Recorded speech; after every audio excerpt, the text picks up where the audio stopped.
we managed to get special early access to the new Shadow Boost Neo machine, which is only available for early access in Europe right now. And no, those in the US cannot get access. Not that you would want access anyways.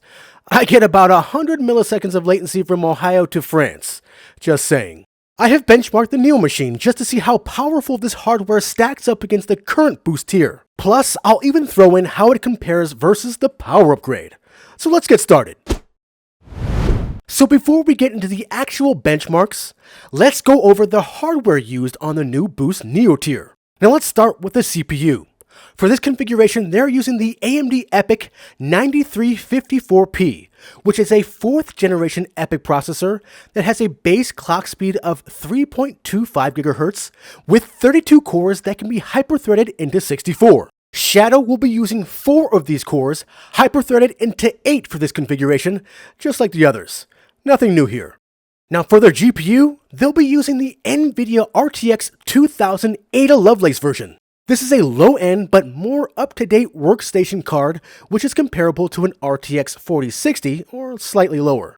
Powered by the NVIDIA Ada Lovelace architecture, the RTX 2000 is a compact powerhouse with 16 GB of graphics memory for excellent rendering, AI, graphics, and compute workload performance. With its balance of performance, power, and form factor, the RTX 2000 meets the demands of modern workflows. Now on to the actual benchmark. I'll be using 3D Mark once again. Now note that this configuration also is using 16 GB of RAM. This is 4 more than the original Boost tier. Now the Neo configuration didn't support the original Time Spy benchmark, so I ran the 4K Extreme version instead. Now the overall benchmark didn't perform super well, but that's to be expected since this is supposed to replace the original Boost tier hardware. The score ended up being 3246, which isn't spectacular by any means. But the real question is, how much better is this configuration versus the original hardware? Well, I also ran the Extreme version on the original Boost tier. The original configuration only hit 2449, which makes the Neo configuration about 32% better.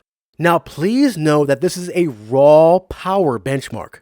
The main point of this updated configuration is to support newly supported AI technologies like DLSS and NVIDIA's frame generation, which the old configuration does not support.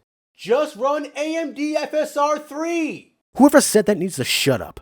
Boy, that escalated quickly.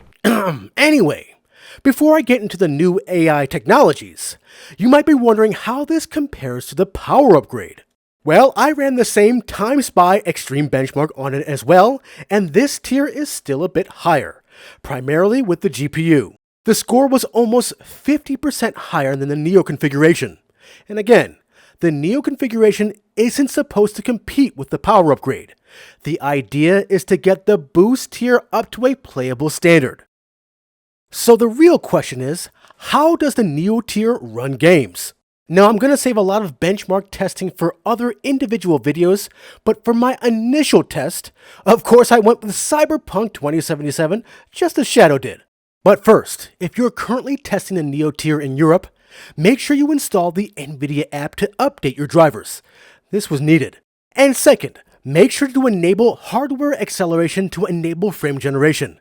I made a video in detail here that covers this. So personally, the game test is the real test. Stay with me on this one. So I ran the Ultra Ray Tracing preset test, as I usually do. I didn't expect this to run well, and as expected, it didn't go too well, especially at 4K.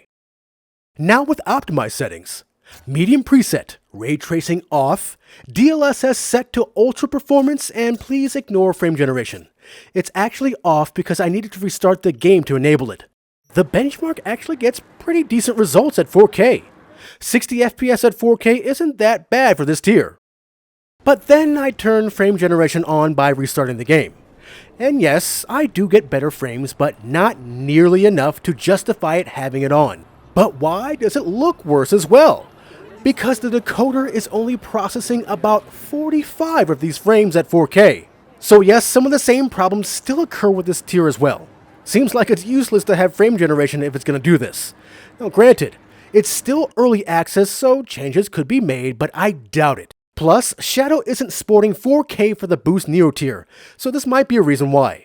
Now 1080p went okay, as most Boost tier subscribers are playing at 1080p, so it's not that much of an issue, unless you have frame generation on. Again, I'm running the Ultra Ray Tracing preset, and I get good results, but with frame generation on, you can see the decoder is lacking.